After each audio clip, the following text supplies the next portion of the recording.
story. The first time he ever hung out with Donald Trump was the night that Donald picked up Melania. I think that's how you say her name. They were like at this party. And he watched him go make his move on her, and then obviously the rest is history. So I was a helicopter flying over. But yeah, pretty crazy stuff. How's everyone doing? What's up, Mike? Rylan, good to see y'all. What's up, Preston? Oh no, it's the man, the myth, the legend. We haven't seen this guy in forever. How are you? I know it's good to be back in New York. I've been running around. Hope y'all had a good holiday. We did, man. It's even better now that you're here. I know you've been traveling all around. How's Colorado? It was great. And then I went down to LA to watch my university get their asses kicked on National Football Championship. 100 miles north of me. Why didn't you reach out? Dude, I was in and out. For the game. But there's that a pile of rocks behind you? Yeah, I'm chilling in the lobby right now, so it could get a little noisy.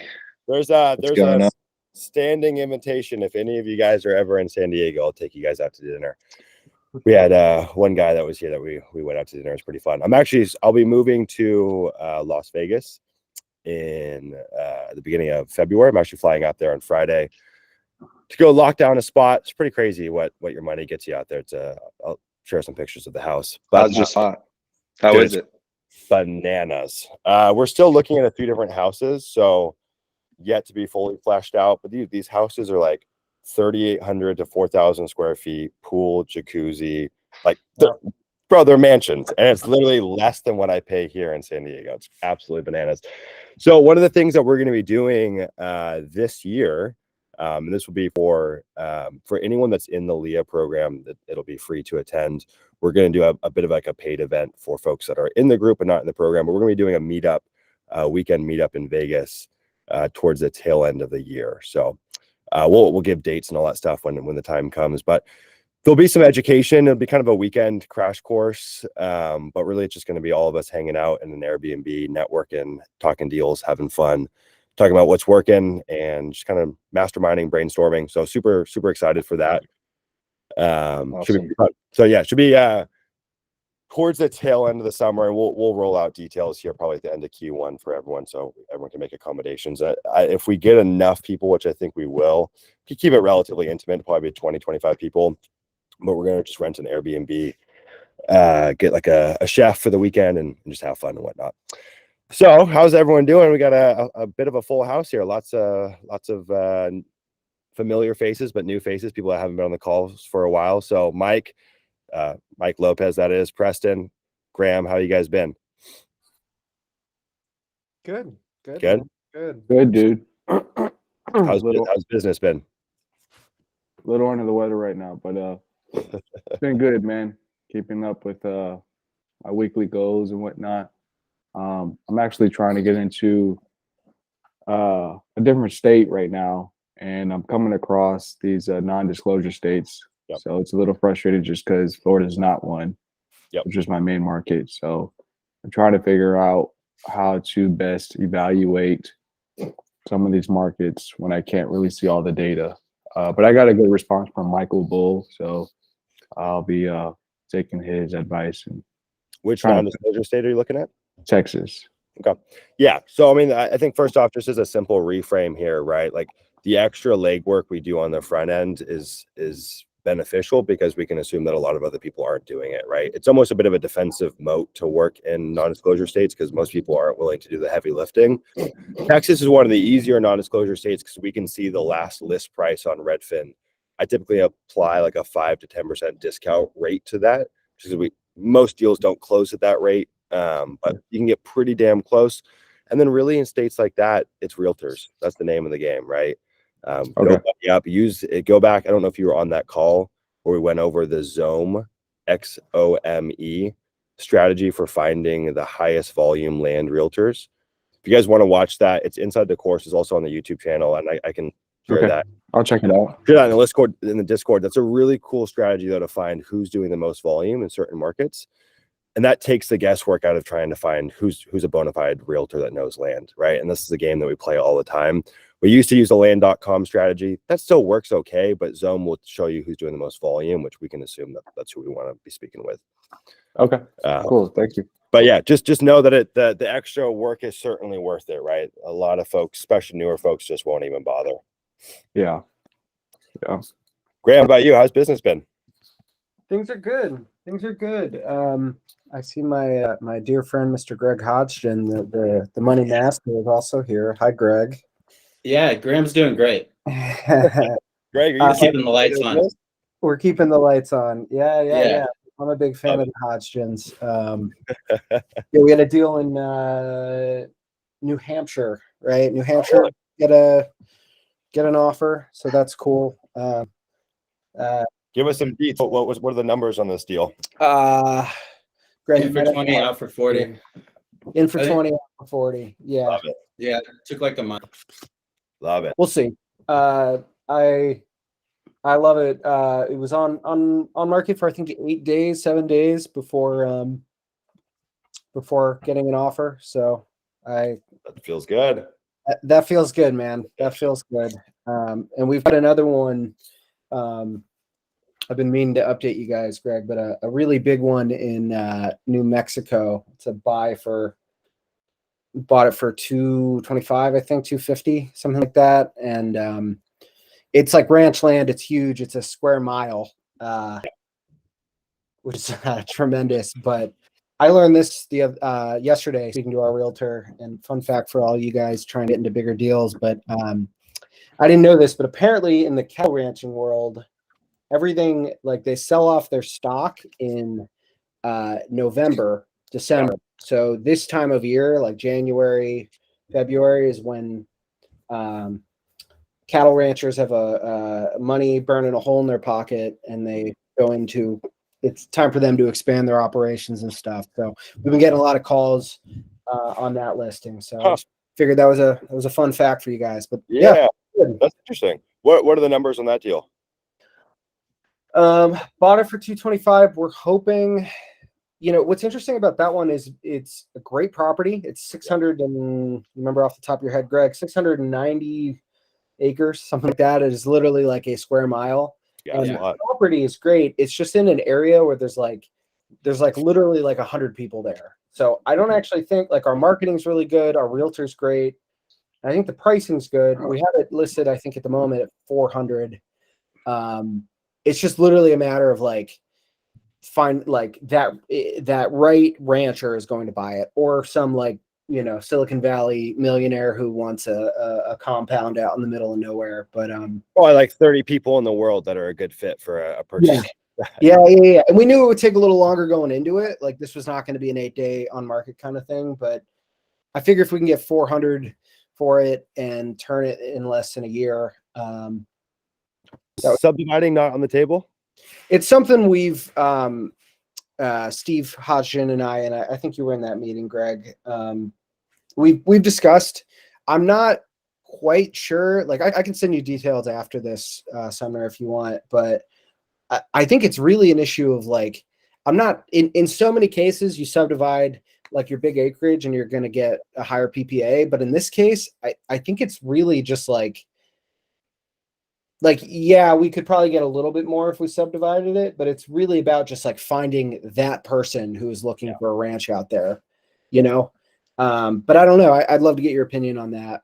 Yeah, there's definitely are some markets out there where you just don't see that much of a disparity, which is odd. I mean, I bet if you broke it up into 10-acre increments, there probably is a pretty big jump, but you just got to figure out, is the juice worth the squeeze? I don't know. Where is it located? Is it in Texas? It's in New Mexico. Dude, I knew it. I don't know why. Maybe you told me about that deal previously. I'm not sure. One of the things too, we've got Mayor in here. What's up, man? Good to see you. Mayor, share your little cheeky strategy of posting deals that have yet to be subdivided, but you do like these little teaser listings to see if people bite on it, right? Yeah. I literally just got off the phone with someone that wanted to do that. So it's exactly what Sumner just said. You you make a listing and you say, and you make 2 separate listings. You make one monster listing, like where you're saying somebody who wants to buy the entire thing. But then you make a smaller listing. Let's say it's 50 acres and you want to maybe split them up into 10-acre parcels. So you make a 10-acre listing, right? And you price it at 10 acres. And then you write the whole thing. And then at the bottom, you write owner willing to subdivide. This is part of a larger tract, owner willing to subdivide to 10 acres or more. So basically you're getting the eyeballs of people who want to do that. Now, I literally just got an offer yesterday on a property that I did just that. And I was like, oh, what am I going to tell a seller that I'm only buying part of his property? Like, he's probably going to be upset. He's probably going to tell me all or nothing. And you know what he answered me? 2 words. Hell yeah. Literally. So, I mean, hell yeah. Like, he doesn't care. He knows that it's harder to sell bigger tracts. He's getting money. He doesn't care. Okay, sell the rest later, and there's a lot of advantages of doing it that way. First of all, surveyor, even if you're doing a minor subdivide, the surveyor cost depends where, but it can cost you 6 to 10 grand. So like you can start surveying things, but and splitting things. But if there isn't really a market for it, you wasted your money. Also, like, I mean, you can just make a little bit of money, right? And then even if you can't sell the rest, let's say there's a big economic downturn, at least he made a little bit of money. The seller made a little bit of money, and he kept the rest, and everyone's happy, right? Well, I think just for context here, Graham, you already own this, right? Yeah, the hot. Yeah. So Mayor's talking about also doing a double close. Sorry. Yeah. Which is a whole nother level of content. Yeah, sorry. This is super simple. Then, if you own it, forget it. Yeah, I would just put up some teaser listings and see if you get any bites on it. And if you want to send that over or pop it in the Discord, I'd be happy to just do a little due diligence and see if there is a big spread. Also, it's such a big tract of land. Chopping it up into 10 acres is going to be, depending on how the road frontage is split up, it's probably going to be some serious work with cutting in roads and more infrastructure as well. So something to think about, That was the conclusion we came to. I think if we were going to go that route, it's interesting. We were like the first listing in that town, like a big acre listing in like a year. And then once we went on the market, like a handful of other big acreage listings also went on. Yeah. And that, I don't know if that's like a corollary or a causal relationship or neither, but it's just really interesting. But the conclusion that Mr. Hodgson, I don't know if you guys have met Steve or if he hangs out here. And the realtor and I all came to was like, if we were to split the 696 or whatever, we'd probably have to break it into like 200 acre parcels to still appease like it is ranchers out there. Yeah. Right. And so could we theoretically do that? Would it move it a little more quickly? It's certainly possible. Yeah. But what's interesting is that I'm just pulling up the population. The population average out there is 18.4 people. So it's just like, it is rural like that. I really do think like in most scenarios, I really do think for a lot of land guys, it's like bad marketing, bad pricing, like those are the issues. But in this case, I think it's like Sumner said, there are like probably 50 people who are like candidates for this land. And we have 2 showings this week, right? So they're getting out there. There are people in orbit, but yeah, it's just, I don't know, every day something new. It's fun. And what I found too, and like in situations like this, like I think that we always have this idea that it makes, and yes, like chopping it up to smaller increments and selling at cheaper prices, you've got a wider audience of potential buyers. But there's some markets where there's like, it sounds like there's a very limited supply of big acreage. There might be a real underlying need for that out there if there are ranchers and whatnot. And sometimes it's actually just better served to keep it in the state that it's in because there's just not much of it out there and people want that. And there's a lot of chopped up small acreage all throughout the US. So yeah, we'll see. I pop it in the Discord, would be happy to take a look at it. Mayor, good to have you here, man. We're just doing a little roundtable with some of the guys that haven't been in here in a minute. How's January been for you so far? January's great. It really picked up. Surprisingly, big, expensive tracks are getting sold. So can't complain. What I did the last quarter of last year, since things were slow, I went ahead and focused on the business instead of in the business. So I was just hiring. I just literally hired somebody. That's why I came late. I was confirming all the details on the disposition side. So I'm excited. I'm excited at all the work that we've been doing the last quarter in terms of building the company. I also did EOS. Oh, nice. It's a freaking Bible in here. Yeah. So I invested in the implementer, and I got I got all my notes everywhere, but so that's cool. It's gonna be a great year. It's gonna be exciting. Excited, man. Do you guys have a profit target you're shooting for the year? 1.5 million. Let's do it, baby. Yeah. Easy peasy. I don't know too. After this, take a look at the text I sent you. I didn't know I bombarded you with lots of details. But let me know if you want to. And then a 5-minute voice, and I'm like, I gotta No, listen. dude, multiple 5-minute voice notes. But let me know if you want to buddy up on that double close. Yeah, I'll listen to it later. Okay, cool. What's up, Mike? You've got way too many mics in this group. And one thing too, before we dive into the Q&A here, just a quick shout out for Greg. If you guys don't know, Greg's launching his land investing business, but Greg and his family have been funding land deals for how many years now? Over a year? I guess it's been like 3 or 4. The first 2 years we're kind of dabbling in notes and stuff, but we've been heavy on JV funding the past 2 years, and this past year we really sunk our teeth into it. So as you guys know, obviously you guys have access to parcel funders in the program. They can be pretty strict on what they take. And in some cases, maybe you exhaust their funds or what have you. You can always share your deals with Greg, whether it's in Discord or drop him an email. Great resource. I think did you take that deal I shared with you the other day from that other land investor in the group? I already sold it. There we go. Yeah, so class paid for itself real quick. They're quick to act. So if you guys have deals that need funding, you can always pass it off to Greg. Good resource to have. All right, cool guys. We will riff and do the old Q&A thing. So whoever's got questions, comments, concerns, things going on, let's dive into it. I have a question. Yeah. Has anyone ever used Google Trends when looking for just a new state to start getting into, like looking up land for sale in Texas versus land for sale in Colorado? Is that something that I could use, or is that not really a good idea? Yeah. No, it's something I've looked into. I don't use it as the holy grail, but I think it is interesting for sure. In a place like Texas too, where there is so much search volume, you can see real trends. For something like the really low search volume keywords and stuff, there's just not enough data there to see anything meaningful. But yeah, something to look at. I think a lot of what you find there is going to be obvious, though. We already know that there's demand for land in Texas. So it's not oh my God, I didn't know that, right? But yeah, definitely a helpful data point you can throw in the mix. Mary, you raised your hand. It's very kind of you. What's up? Yeah, all of those of you guys that own land. So I, surprisingly enough, I do own some land. Sorry, let me just hang up over here. A question for you guys is, what kind of improvements have you seen that work in order to sell the land quicker? So I have 3 tracts. I actually subdivided them. Great road frontage, great everything. I don't want to just keep lowering the price to sell. I want to do something to it, especially since I own it outright. It's out in Alabama. Okay. Should I make a driveway? I'm thinking I can make a driveway, but what if the person that's buying it doesn't want a freaking driveway there? You know what I mean? So any ideas? Couple ideas, yeah. So my first thing is, I think in this business you get more bang for your buck investing either in syndicating the listing to get more eyeballs on it, so paying for traffic, or paying for better marketing.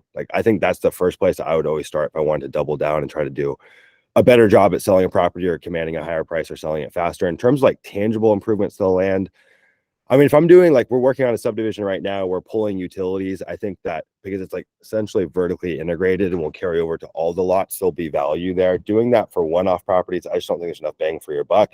Now you've got 3 lots, so maybe. What I've seen to work though is if it's shrubby and there's trees and brush everywhere, clearing that can be a game changer. I think a lot of times when people pull up and they're just looking at the dense shrubs or woods, it's so hard for them to visualize how this might turn into something. And that's relatively cheap to do. The next thing, which kind of coincides with what you're saying, we've had some properties where there's been a building pad cleared out, and that helps. But again, we don't really know what they want. So you're taking a bit of a gamble there. But yeah, clearing is the only thing that I've seen that's yes, this actually really does help for the cost that you're sinking into it. Would you get a return for pulling utilities to it or something like that? Yeah, I just don't think it's a great percentage return on the money invested. Right, so I'm thinking so clearing, the shrubbing, utilities. And so you can find people on Facebook Marketplace and get it pretty cheap. And that's a game changer, both in terms of how the property photographs and also in terms of like getting people out there, what they see when they go and visit the property. I think the trouble that I found though is if you're making improvements to land that can't be visualized, people see a listing with a normal photo and a higher price and their click-through rate goes lower, right? But if I have a property that's been cleared, the photos are going to be better and I'm going to get a higher click-through rate. When people go and visit the property, they can be like, oh, I see the vision here. So I like doing stuff that can be visualized. Utilities and whatnot. Sorry, Yeah. son. No, you're good. This is your rodeo. So. No, you're good.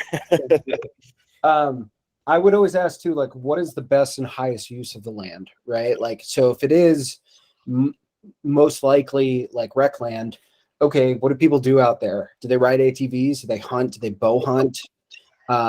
Are there, like, one of the best listings that we've ever had? I think this was when Greg and I did. It was with a whitetail broker. It was rec land. The guy went out there, took photos of like the mushrooms and sold this whole story. The creek, right? You could fish in the creek.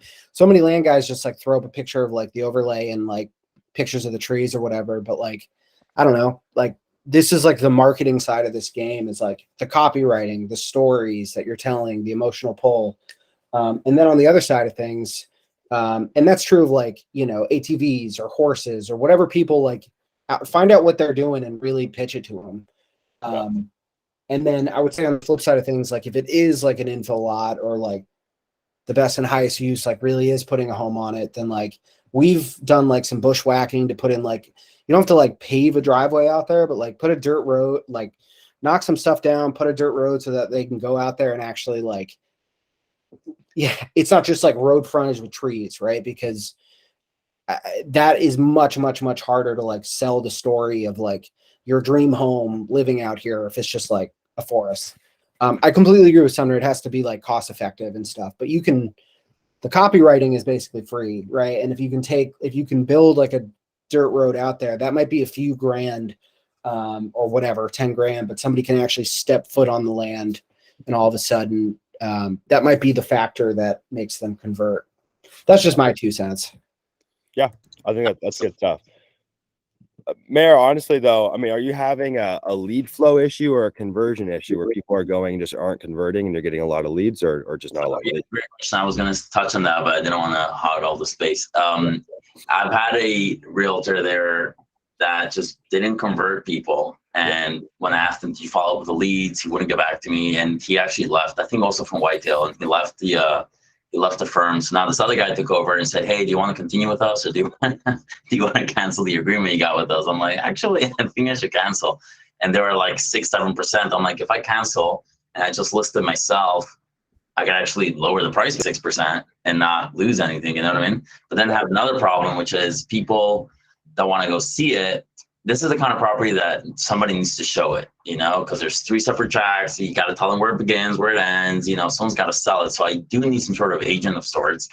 And then the question is, how do I get someone to show it for 3%? Like, I'm happy to do that. Like, I have a signature account on land.com. I have it listed on literally like everywhere. Like, I don't need an agent for that. I just need somebody to show it. Yeah. How expensive is the land? We generally find like above like that 40-50K price point, like people become like kind of sketched out. It's around there. It's $7,000 an acre, and it's like 5 acres, 6 acres, 10 acres. It's kind of yeah. And that anyone has experience like paying somebody to show the land and not like a non-agent? I did it once. I had a drone photographer who we'd used a bunch, and I just paid him to show it. But I was just lucky circumstances that I had used him so many times. It's tough to pull off. I wish that there was a service that would just do that. Yeah, I mean, I'm typically a believer in this business that like more leads solve a lot of our dispo problems. So like just more exposure on the listing, right? Running Facebook traffic. You can even explore like YouTube ads, PPC, stuff like that. I don't know though. Yeah. If you want to share the listing in the group too, we can take a look at it. Amazing. Yeah. Well, hey, you want to hear a miracle? Yes, hear it. I sold a property on Facebook last week. Dude, so Michael, one of the guys in the group, shared a stat. It took him 1,800 leads from Facebook to sell 2 properties. It's insane. I think, Right, good job though. It does work. I think I'm up to like 2,000. Yeah, it's a very expensive lead source, but you can get sales on there. Yeah. Cool. Who else has got things going on? Questions? Preston? Yeah. You're So right. I got 6 listings up right now that I'm using an agent for, just because they're all in the same town, Gun Barrel City. And then I got 2 more I'm listing next week. Sorry, it's kind of loud in here. I got 2 more listing next week. They're more the rural rec. I think I'm just gonna, experiment listing them without an agent. Do we have a contract like in your course or something that you use for the disposition side? Yeah, so what we use on the contract side, so in the program we go over Law Depot. We'll typically just use the purchase agreement that they have in there, and they'll customize it to the state. Typically, like the purchase agreement that we use on the acquisition side is so favorable to the buyer that we wouldn't want to use that same one for someone buying from us. So I can share the template with you. It's a pain in the ass to edit. It's pretty lengthy. Or just hop onto Law Depot. I think it's like $12 a month. And we get not only our purchase agreements, contract for deeds, promissory notes, all that good stuff on there. And even if you did a self-closing, you draft up deeds on there as well. So it's a valuable service to have, and it'll customize it to each state. Okay, cool. And I'm starting to build out, set up the owner financing side with Actum, Geek Pay, all that. Oh, nice. If I, what's the deal, right? If let's say you owner finance a lot and they want to clear the trees or they want to put down a mobile home, but you're still the owner. So in our contract, we say 0 improvements. You can't live on the land, you can't improve the land. Now, we have made exceptions to the rule. That's always the stock and standard in the contract. We will field any requests they have. Majority of times it's a no. In some cases, though, they're making such valuable improvements to the land that I'm like, oh shit, if they default, it just benefits us. So when it comes to like pulling mobile homes or living on the land, that's a no-go. I had a horrible situation where a guy was owner financing a property from us in a subdivision with really strict CC&Rs. And the guy pulled out a mobile home, a bunch of junk on it, and then fell off the face of the earth. And we still haven't cleared it. It's been over a year. I still get letters from the county. I don't really know what to do with it. It's just kind of out of sight, out of mind. So yeah, I'm very cautious when it comes to stuff like that. But we've had some people that have hooked up utilities, got like water meters. We've had people that have done some just simple clearing. We sold a property in December in Texas, and it's like it's ag exempt land, but I think that renews every single year. So they're coming to go check the property, and he has to bring some horses on the property for the time being, for them to like look at the property and keep the taxes low. And that benefits us. The taxes are like $12 a year. Otherwise, they would be like $500 a year. So sure, bring your horses out there for a little bit. I don't care. So we'll make exceptions, but general rule of thumb is absolutely not. And on the lower end properties, I mean, not to generalize, I just don't trust those people, right? So for them, it's pretty much a flat out no, always. For the more expensive stuff, when someone's putting down a sizable down payment, and usually they want to make improvements to land that are actually valuable, sure. If you have people cut in driveways and stuff, that's totally fine. But case by case, yeah, go ahead. What about like insurance? Like, are you putting in the contract like you can't sue me if you break your leg on the land while you're riding a horse? I think we have some clause of us not having like any liability. I don't know as it relates to insurance. We've had people ask about them getting like their own insurance policy. We had it happen. We had it come up once, and they asked questions around that. I don't know, but no. I've had one person that tried to sue me for going out and visiting a property and he like damaged his car. I don't know. I just feel like, yeah, you do open yourself up to some exposure, whether it's cash sales or owner financing. I think the risk is pretty low though. Well, why did you smash his car, Sumner? Why would you do that? Dude, I know. He blamed it on the directions we gave him. I'm like, homie, there is one road to get to this. I couldn't have given you any other directions. There's one road. He's like, how dare you give me these directions? Like, dude, you're a bad driver, first off, and there's only one road to get to the property. Yeah, I told you guys this on the past call earlier this week, but I used to have an irrational fear of getting sued, especially in this business. You got a lot of exposure, but I think it's fine in most cases. Ryan, what was your other question? I know you had raised your hand. Mine's like on the same track of what we were just talking about. For land contracts, do you always give out a special warranty deed when those contracts are complete? Yeah. Yeah. And then on top of that, has anyone ever done a deed of trust?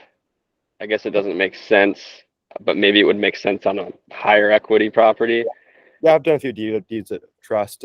Going through a title company sometimes, like for these higher end properties, if they're we actually have a deed of trust property right now. It's a higher end property. Realtor brought us the lead. They're using a title company, and so we're going to do a deed of trust. But we bought the property for 20. They're putting 15 grand down, and we sold it for 65. It's like, yeah, sure. They got enough skin in the game. I trust that they're going to be okay. And if we had to default on them and go through like the quote unquote foreclosure process, probably cost us $2 grand, $2,500. There's enough margin in the deal for that to be okay. I just don't like deed of trust on small and I just will absolutely not on smaller properties. But usually the smaller properties, people aren't even requesting to use a title company, so it usually works itself out. I think in the grand scheme of all the deals that we've done, I think I've done 5 or 6 deed of trusts. It's very few and far between. But I'm not against them by any means. I just think the deal has to qualify, and usually the deals that do qualify are going to go through title, so it works. Yeah. So the difference between the deed of trust and the like a special warranty deed or a general warranty deed is? So a deed of trust is a financing instrument. So when you are owner financing a property, there's 2 different avenues you can go. You can go the deed of trust route or the contract for deed route. We typically use a contract for deed about 99% of the time. Right. That keeps us on title. It makes the default process a cinch. We don't have to do anything with foreclosing, and we stay on title. We pay the taxes on their behalf. When they are doing a deed of trust, which is common if you're going through a title company, most title companies are going to frown on a contract for deed because it's so favorable to the owner. But most folks that are financing have no clue about the difference between the two. Now, deed of trust is going to put them on title. You could still foreclose on them if they miss payments, but they're going to be responsible for the taxes, so they'll take care of all of that. And for the bigger properties, it's usually fine. But if we're drafting up our own documents and we're doing in-house financing, it's always going to be a contract for deed. And I've never once had anyone balk at it. I mean, most people just don't know the difference. So that the one owner finance deal that I'm doing right now, I did a contract for deed, assuming the guy goes through the entire year, because the term length is just a year. Okay. And so when we're done with that year, you said draft up a warranty deed, correct? With the appropriate. Draft up a special warranty deed is typically what we use, and that's just going to give warranty over year length of ownership opposed to the full length of the property for all. And then just submit that to the county, and that should be good to go. Yeah, so go to deeds.com, look at the requirements for that county or for the state rather. Some states are going to have, like, for example, in Arizona, you're going to have to file an affidavit of value that also has to get notarized. Sometimes there's ancillary documents that need to go with the recording of the deed. In most states, though, it's just going to be a deed and a cashier's check for whatever the recording fee is. Now, you can record those deeds online in most states and most counties. If you just go to deeds.com, you can do a digital recording. It'll cost, I don't know, $5 more or something like that, but it's way easier than having to mail it in and whatnot. So just get your signature notarized, scan it, send it off to deeds.com. It'll usually get recorded same day, and then they'll mail a hard copy to the new owner. Cool. Thanks. Yeah, of course. All right. Who else has got questions? Femi, I know you just joined. I can't see your face, but happy to have you with us. Sorry, I'm playing acquisitions manager today, so I'm listening in. Hey, someone's got to do it. Yep, that's for sure. Hey, Greg. Cool. Well, hey, Greg. What else is going on with you guys? Someone's got to have questions. What's that? I got another question. So, a lot of these properties, it's really I told you I have 6 properties listed. Really should be 3, but they hit me up, said, hey, I got a lot right next door. And I realized when we remove duplicate owners and data tree, right, we kind of remove that. We don't necessarily mail those other lots to those same people. Yep. I guess just with that in the letter, right, if you just say hit me up for other properties, that kind of, you find that kind of solves that problem. Yes and no. So I mean, yeah, you could bake that in there. I like to have our copies so streamlined, so efficient. I want one ask, right? I don't want to overload them with too much. So what we bake into our acquisition process, and what you can do if you're playing acquisition manager, is anytime you have a conversation with a seller, ask them, do you own more properties? The simplest way, though, is when you pop them in a data tree, you'll see a view more properties owned. You can always click on that. So if it's vested in the same fashion that property is, you'll see all the other properties they own. Now, the reason we still ask on the phone is actually in a lot of cases, they'll own other properties that are vested differently. They're in a trust, there's an LLC, or it's someone else is on title. So we still ask them, and we get, I'm going to guesstimate here, I don't know, 20% of our deals come from just doing that. So it's a really great way to just extract more value from your marketing. So yeah, some of our best deals have actually come from, some of our very best deals, this is interesting, have come from mailing a county. Someone reaches out, they have a property, either we do buy it or we don't buy it, but we open up a conversation with them. They own a property in a different state, different county. Those have been some of our very best deals. I don't exactly know why, but over the years, we've gotten slam dunk deals that way. And I think you have more leverage when you're building out bulk offers. Like if you're buying multiple deals from someone, you've got more leverage there because you're buying everything they have in one swoop. Guys, I need to hop off. Sorry. See you, man. I'll look out for your response later. So yeah, I would always look on history, but no, that's not going to tell the full story, and then dive deeper on the calls with them. And you can even have, if you want to, we have our script inside Pat Live. If you want to add an additional point to that, you can ask them if they own additional property. So you can even have Pat Live do that for you. Yeah. Cool. We've had people try to sell us houses and all sorts of weird stuff. Yeah, I've had that quite a few times. So just kind of referring those to some wholesalers. And then I guess, compensating a realtor on owner financing, is that just, you just paying full straight up? My least favorite topic. Yeah. So yeah, typically what they're going to want is the same percentage on the total sales price. I don't like that, obviously, because that can eat into our down payment. So what I'll try to negotiate on, it's too late. If you're already in a contract and you try to do this after the fact, you've missed the boat.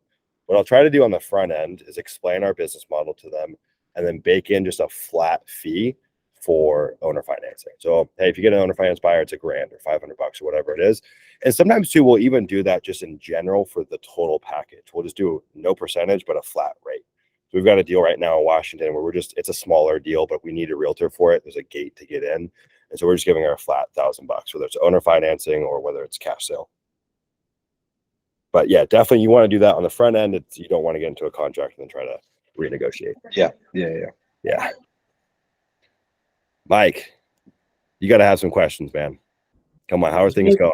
Mike in blue or Mike in Mike in blue? Oh, yeah. And it sounds like Mike in orange has got questions too. A little bit, yeah. Mike in orange, if you have a good question, go ahead. But I have a question related to just the offer. It's a newbie question. It's related to offer. I'll have Mike in orange go, and then we'll do Mike in blue. Yeah. Okay. Yeah, I talked to my realtor today. I took your advice about trying to get to do owner financing on the New Mexico property. She's also going to go take pictures, which is awesome. I don't know why she just didn't do that in the first place, but she's like completely fine with going to get those pictures. So that's good. She explained it the way that she wants to do it. I get a deed and the buyer gets a deed, and then they hold one of the deeds like in escrow. And then if they default, then since I have the deed as well, she was explaining it. She called it a real estate contract. So I wanted to ask you about that and just see. Sounds kind of like a deed of trust arrangement. I don't know what she means by a real estate contract. Yeah, I would just press her and just say, hey, I would like to do a contract for a deed if that's possible. That's what we do in our business. Is that possible? And if not, it sounds like you want to do a deed of trust. Is that right? The thing is, most realtors know diddly squat about owner financing. They know diddly squat about land and in particular owner financing. So just press her a little bit. And honestly, you probably know more than she does in this situation. So if you explain to her, we use a contract for deed, this is why, blah, blah, blah, she'll probably go along with it. Okay. Yeah. Cool. All right, Mike in blue. Mike in blue. So I'm just gonna ask a question about how do you decide how aggressive you go on your offer percentages? So saying in the range of my last batch I did 40%, and then the higher I think above, was it 30, 50K I think it was. I was looking at like 42 or so. I think the highest I've ever gone was like 45%. But I'm wondering how aggressive are you guys going for your offer percentages and how you decide like ranges for prices? Yeah, good question. So there's a lot that goes into this, and I've said this before. I despise the percentage questions because it's so black and white and blanketed. So first off, it's going to depend on what kind of list we have, right? If I've got an out-of-state owners list from 1995, I can be way more aggressive with my pricing than someone that bought in 2017. So it depends on what kind of list I'm using. I think you did it right there in terms of sliding up. Like as we go up into bigger, more expensive properties, we've got to be more reasonable with our percentages, right? If I'm going after $5,000 properties, I might offer them 10% of what it's worth. I'm going after $100,000 properties, it could be at 50 or 60%. I'm always trying to balance too, and just trying to figure out, like, in this, there's no perfect rhyme or reason on how we do, or no perfect system on how we do this. But if I'm in a market and there's so much demand for land's just flying off the shelves and there's not a lot of supply of land, I know to be competitive, I'm going to have to offer a little bit more. The reverse is true for areas that are a little more quiet, right? So that's something to keep in mind. Like, I will sacrifice my margin for velocity. So if I'm in a market where deals are really just cranking, I'm going to have to be more competitive to be interesting to the seller, but also I can sacrifice that in exchange for selling my property faster. This is one of the reasons I like range offers. It's like, when I look at blind offers, range offers, neutral letters, right? They're really just to open up the conversation. We just want to be in the realm of being realistic, because what we want to do is we want to get someone on the phone and we want to figure out why they want to sell. Ideally, we want them to tell us what price they want, right? And when we do a blind offer, I think a lot of people think that, like, you're locked in at that price, and you'll get the low hanging fruit that just signs the contract and sends it back. But really, we're just trying to open up a conversation and then it probe further of what they need the money for. Not everyone's distressed, but most people have a number in mind, right? And so, like, that double close deal that we posted today in the group chat, we had offered them totally different prices that were way all over the map when we first had reached out to them. But then we get the conversation going, and it comes to be that they need $10,300 per acre for a certain reason. And we would have missed that had we just been so binary with our pricing. One of the reasons that I like range offers is it opens you up to having that conversation just by nature of it being negotiable. But think about your blind offers in the same way, right? We're not trying to be so perfect that we just get it right on the first go around. We're just trying to be realistic enough so someone reaches out and then we can probe them further. It's one of the reasons we need an acquisition manager in our business, and why they're so valuable, though, is because the lion's share of the acquisitions work happens in conversation with someone, right?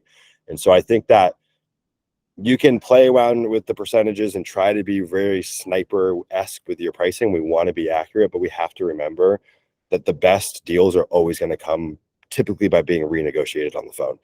Now, what will happen for a very small percentage of your great deals, your home run deals, is people will just sign a contract and they'll just send it back to you. And it's like, Jesus, do you even know what you own? You just gave over an insane property at a great discount. But the vast majority of our great deals come from negotiating on the phone, and we typically end up at prices that were not on that original agreement. So something to think about, right? We're just trying to be realistic enough to open up that conversation. I think far too many land investors just take the easy deals that come back at the price that they listed in their mailers. There's so much value that's being missed there. So that's kind of my 2 cents on it. Does anyone have any feedback on that, on how you guys do your pricing? So are you saying that range offers, so range offers is just, it's a good idea just to get more people talking to you, pretty much? Right. So if we look at the goal of marketing is to get the phone to ring. So in a perfect world, we would just all do neutral letters, but you need such an infrastructure, such a team to handle that, right? Mm-hmm. I mean, you need half a dozen or a dozen acquisition managers, or maybe even more. I don't know. It'd be insane if you're doing real volume. A range offers obviously kind of that blend in between. Now, for folks that are just getting started that have no team, blind offer is your best bet. It's going to do a lot of the pre-qualifying for you on the front end. So to do some of that work after the fact when someone reaches out, you just have less leads, but more qualified leads.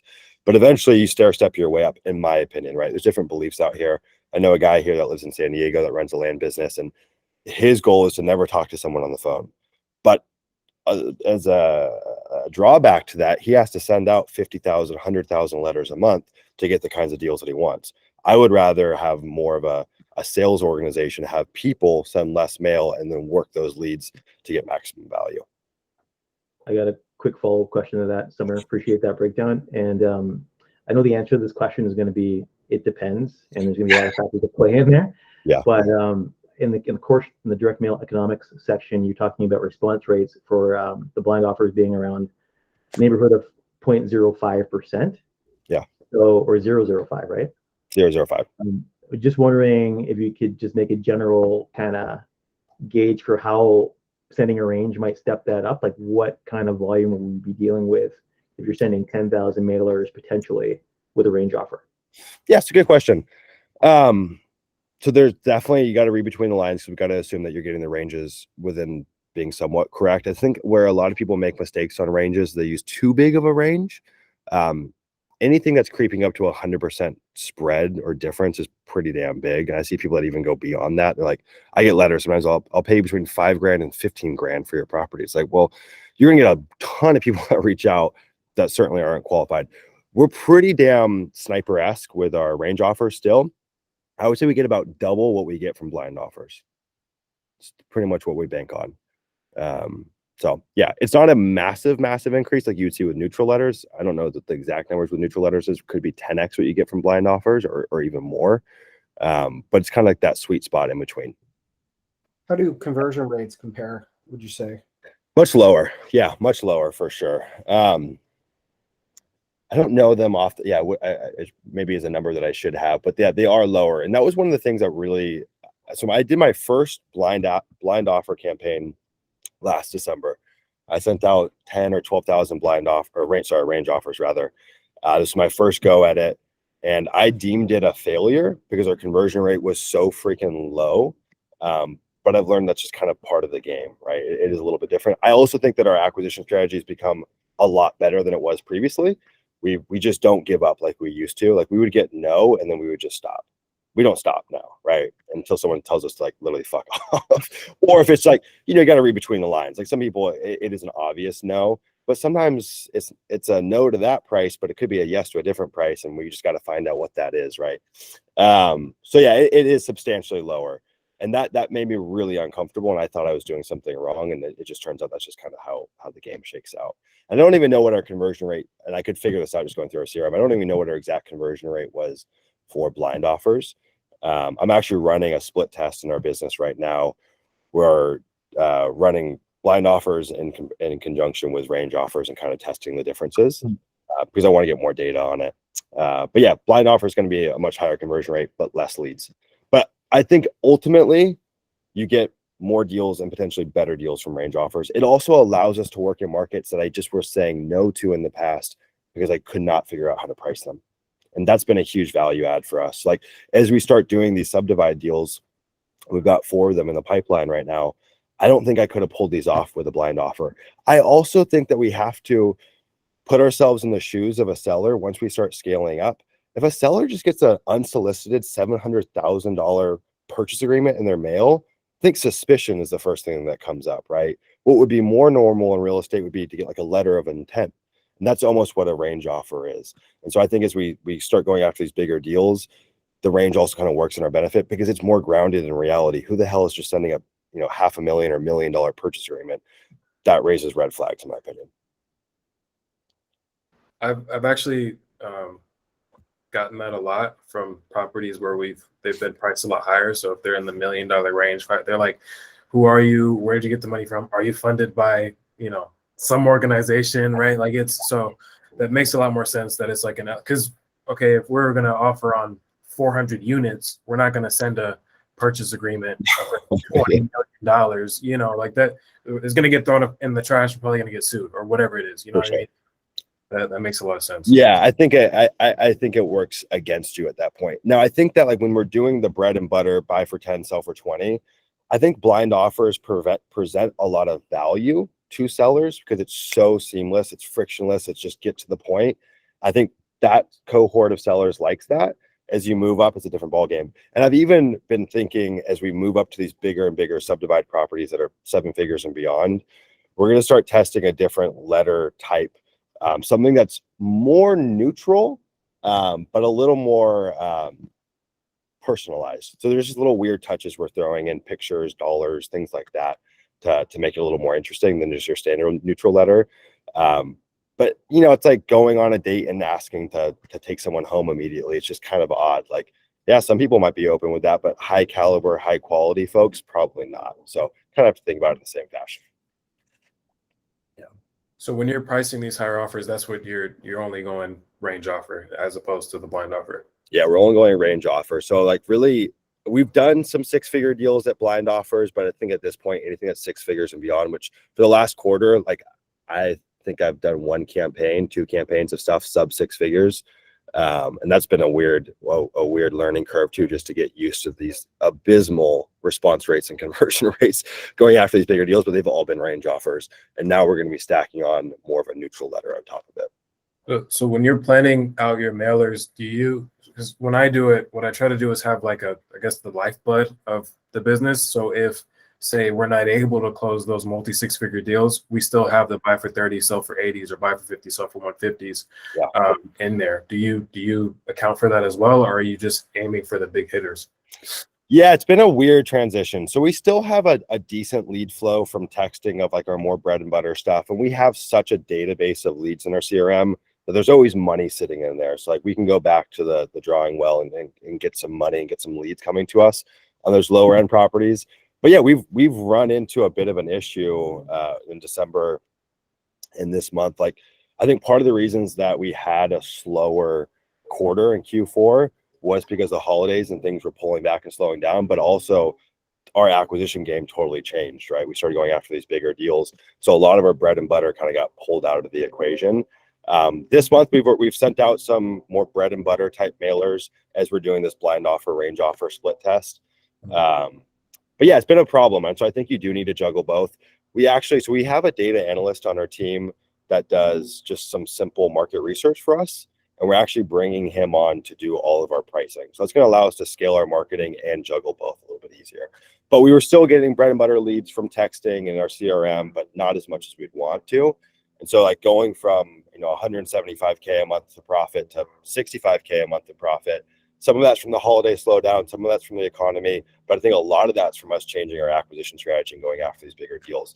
But while we haven't captured value from that yet, the stuff that we have in our pipeline, when that does drop 3 months, 6 months, 12 months from now, it'll more than make up from the lost profit in Q4 and the beginning of this year. So I think it'll all come full circle. It's just you have this cash flow hit, and that's kind of weird. If I was doing it again, I think I would try to juggle both. I'm one person. I got a lot on my plate. So it was a bit of a rookie mistake on my end. Yeah. Okay. It's also like just like classic. Like I came into this world from internet marketing, e-commerce, and it's like marketing 101. Like as the price tag goes up, your cost per acquisition does as well, right? And I think it can be really. We spend a lot of time, like at least I spend a lot of time thinking about like yield, conversion rate, response rate, all that stuff, because that's my like framework, right? But I see a lot of guys being like, oh, well, I see this guy over here is closing one in 1,500 mailers. And it's like, that's great, but what is he closing, right? Because that's what we care about, the spread at the end of the day, right? Like if it's a buy for 500, sell for 1,250, wonderful, but that's not the game that we are doing, right? Like, and then I've heard on the other end of the spectrum, guys who are like, they do one deal a month and they have to send out 50,000 letters to get that, right? And so even though their CPA is 25 grand, it's fine because they're walking away with 50K on their spread, Yeah, it's something that I'm excited to have more data on. And really what I want to flesh out, because like the numbers, if you just look at the numbers, they're scary, right? Like I don't know what our cost per acquisition is yet for these bigger deals, but I would say it's easily 10K and beyond. But what matters is the ROAS, right? So if I find out that I'm buying these properties for 10K or more to acquire them, but I'm getting, some of these deals will be 7-figure plus gross profit. And so like the yield could be ginormous. And that could be better than these lower end deals in terms of what we're getting currently. But what I've found about going up, like way up market to these bigger deals, is there's substantially less competition. Like you've probably heard it if you guys have been mailing often. Like you'll get some people like, this is the 10th letter I've received. We don't get any of that. Like no one's ever offered on our property. Why would you want to buy this? We've never received a letter in the mail. This is weird. So I do think there's less competition there, but it's uncomfortable when you're saying, I'm dropping 20,000 letters a month and I haven't gotten a deal yet. But once we have a big enough sample size, we could see that the actual percentage return is way higher, which like Graham said, that's literally all that matters. But that CPA is going to go way, way, way, way up. And that's a little scary.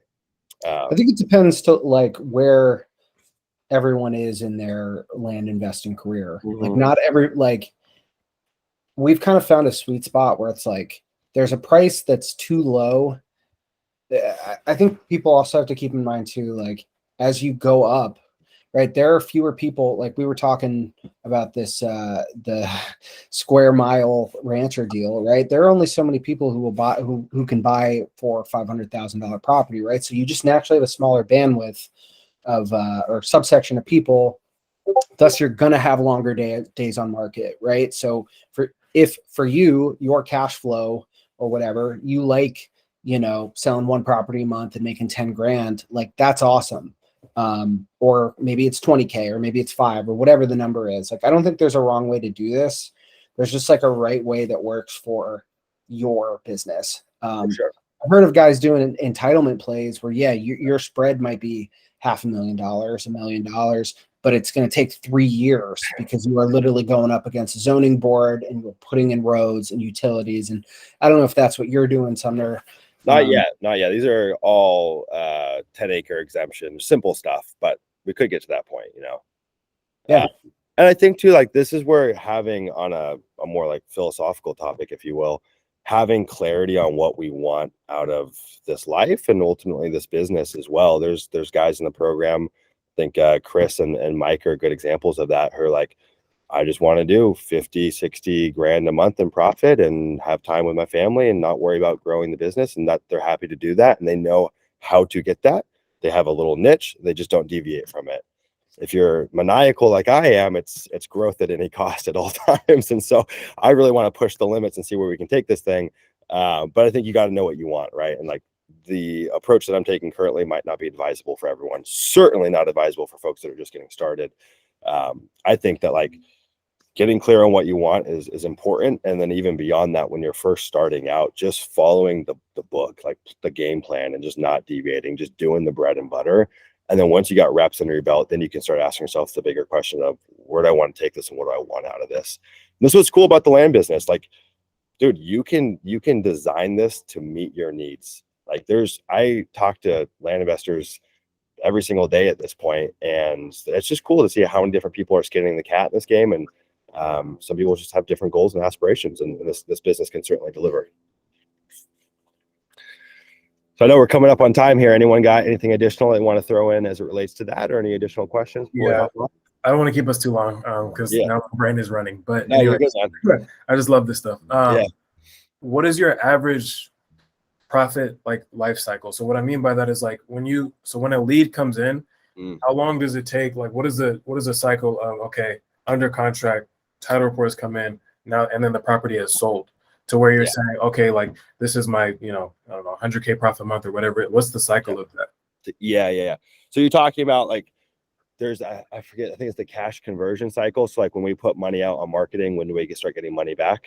That kind of thing? Basically, yeah. Because I mean, like for us, it averages around 90 days, but it, starts to recur because we're continuing to send out mail or whatever. Yeah. And that means literally from getting it under contract to getting it sold. Yeah. So I guess. So things were definitely skewed over the last 2 years. We were super duper spoiled. Like our cash conversion cycle was so short. Deals were just dropping super quick. Most times, like when we get leads in our system, especially with as we've got more up market, it's way slower. So right now, like you'll get the leads that come in that are just ready to sell immediately. But like right now, it's about 4 weeks. Like someone comes in and we work them, we marinate, we nurture, and then we usually get a deal done. So we usually expect somewhere in that 4-week period. And then from there, I think about 120 days or so is like when we're getting that cash back, when we factor in title and then selling the deal. So like most deals for us are kind of selling in that 3-month window. Caveat to that can be owner financing. Our owner finance deals sell like that. And we're selling more and more owner finance deals. That kind of trips up the cash conversion though, because you're not getting all the cash up front. So yeah, usually about 4 weeks when someone comes into our pipeline, whatever title is going to be 2-3 weeks or so, and about 90 days to get the deal turned. It used to be way shorter though back in the day, especially when the getting was really good, but we were also going after just totally different deals. Like the sales cycles on those deals were freaking instantaneous. Like we would one call close a lot of these people.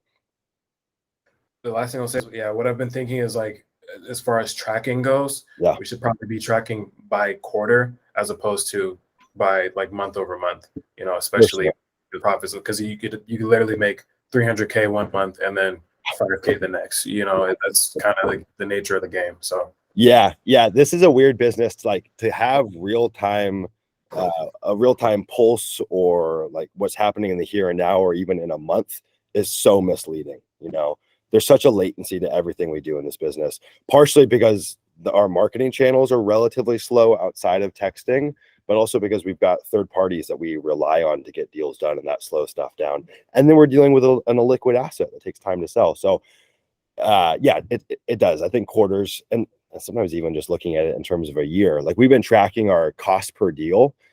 Jesus, does that change a lot month to month? And so it's like, I need a full year of all that data to get a real clarity on what it actually costs to get a contract, but then also to get a closed deal, because it just like whipsaws every month. Yeah. Cool, guys. Anything else before we hop off? It's been a great call. Again, good seeing all you guys. Preston, you got something? Yeah, I was going to say that interview with Mike was awesome. There's a lot of good nuggets in there. So thanks for putting that together. For sure. We got some cool ones coming out. So we've got one releasing this week with a guy in the program.